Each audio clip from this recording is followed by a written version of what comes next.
ఓం నమో వెంకటేశాయ. క్రీస్తు శకం 1516వ సంవత్సరంలో విజయనగర ప్రభువు శ్రీకృష్ణదేవరాయలు కళింగ దేశంపై జైత్రయాత్రకు వెళుతూ దారిలో విజయవాడలో కొన్ని రోజులు విడిది చేశాడట. ఆ కాలంలో వచ్చిన హరివాసరం ఏకాదశి నాడు రాయలు బెజవాడ నుండి కృష్ణానదీ తీరాన ఉన్న శ్రీకాకుళం పుణ్యక్షేత్రంలో వెలసిన ఆంధ్ర విష్ణుదేవుని దర్శించాడు. ఏకాదశి నాడు శ్రీకృష్ణదేవరాయలు ఉపవాసం ఉన్నాడు. ఆ రాత్రి 4వ జాములో రాయల వారికి ఆంధ్ర విష్ణుదేవుడు కలలో కనిపించి, కృష్ణరాయ, మాకు ప్రీతి కలుగునట్లుగా ఆంధ్ర భాషలో ఒక కావ్యం రచించు. నన్ను గురించి పురాణ కథలు అనేకమున్నాయి. వాటిలో ఏ కథను కావ్యంగా రచించాలి అని నీవు అడిగితే, పూర్వం తన తలపై అలంకరించుకున్న పూలదండలను తీసి నాకు సమర్పించిన చిన్నదానిని నేను శ్రీరంగంలో పెండ్లి ఆడిన కథను, అంటే గోదా కళ్యాణ కథను కావ్యంగా రచించని సాక్షాత్తు ఆంధ్ర విష్ణుదేవుడే శ్రీకృష్ణదేవరాయలను ఆదేశించారట. పూర్వం నేను కృష్ణావతారంలో సుధాముడు ఇచ్చిన పూలదండను ఏవగింపుతో స్వీకరించాను. ఆ కొదువ తొలగించుటకు ప్రియా పరిభుక్త భాక్కతను తెలుగు భాషలో కావ్యంగా రచించు అని కోరాడట. పిమ్మట ఆంధ్ర విష్ణుదేవుడు ఆముక్తమాల్యద కావ్యాన్ని ఎవరికి అంకితం చేయాలి అంటే, కృష్ణదేవరాయ, నీకు వెంకటాచలపతి ఇష్టదైవము కాబట్టి ఈ కావ్యాన్ని వెంకటపతికి అంకితం చేయి. మేము ఇరువురుగా కనిపించడం కేవలం సంకేతం మాత్రమే. యథార్థమునకు అతడే నేను, నేనే అతడు. మాకు భేదమేమీ లేదని వివరించాడట. అందువలన శ్రీకాకుళాంధ్ర విష్ణుదేవునికి తిరుమల వెంకటేశ్వరునికి భేదం లేదని, ఇరువురు ఒక్కటే అని, వారిద్దరూ శ్రీమన్నారాయణుని అర్చావతారాయలనని మనకు స్పష్టమవుతోంది. శ్రీకృష్ణదేవరాయలు కళింగ దేశ జైత్రయాత్ర ముగిసిన తర్వాత తెలుగు భాషలో గోదాదేవి కళ్యాణ కథను ఆముక్తమాల్యద అనే పేరుతో ఒక ప్రబంధాన్ని రచించి తన ఇష్టదైవమైన వెంకటాచలపతికి అంకితమిచ్చి ఆంధ్ర విష్ణుదేవుని కోరికను తీర్చినాడు. అంతేగాక కృష్ణదేవరాయలు ఆంధ్రదేవుని అభిలాషను నెరవేర్చినాడు. దక్షిణాపథ చక్రవర్తి తమిళ దేశంలో గోదాదేవి జన్మస్థలమైన శ్రీవిల్లిపుత్తూరు ఉంది. అక్కడ గోదాదేవి ఆలయం కూడా ఉంది. అక్కడ గోదాదేవికి అలంకరించి తొలగించిన పూలమాలను తిరుమలకు తెప్పించి వెంకటేశ్వర స్వామి బ్రహ్మోత్సవాలలో ప్రధానమైన గరుడ సేవ నాడు స్వామికి అలంకరించి ఊరేగించే ఏర్పాటు చేశాడు. ఈ ఆంధ్ర విష్ణుదేవుని ప్రియా పరిభుక్త భాక్కత నేటికీ జరుగుతోంది. కృష్ణదేవరాయలు వెంకటేశ్వరునికి సమర్పించిన సువర్ణాభరణాలు, భూములు కొన్ని మాయమైనా ఆముక్తమాలల సమర్పణ, అలంకరణ సంప్రదాయం మాత్రం నేటికి అవిచ్ఛిన్నంగా కొనసాగుతోంది. ఇందుకు కృష్ణదేవరాయలు రచించిన ఆముక్తమాల్యద ప్రబంధం సాక్షిగా ఉంది. ఆ విధంగా అతడు ధన్యుడైనాడు.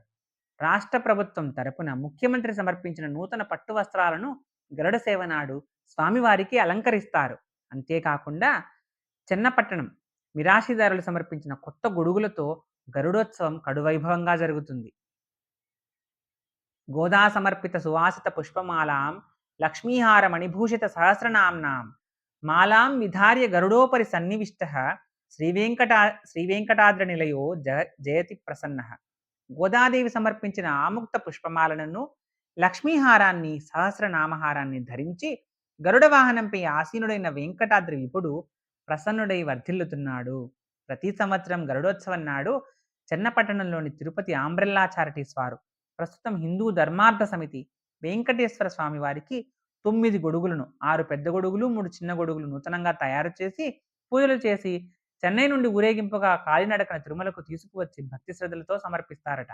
ఈ గొడుగులతో పాటు గొడుగుల మిరాసీదారులు శ్రీవారి పూలంగి కపాయి, కుల్లాయి, వక్షస్థల లక్ష్మీదేవికి పావడలు, తిరుచానూరు పద్మావతి దేవికి 2 పెద్ద గొడుగులు, కపాయి, పసుపు కుంకుమ చందనం మొదలగు వాటిని శ్రీవారి సారెగా పేర్కొంటూ ఒక వెదురు బుట్టలో సమర్పిస్తారు.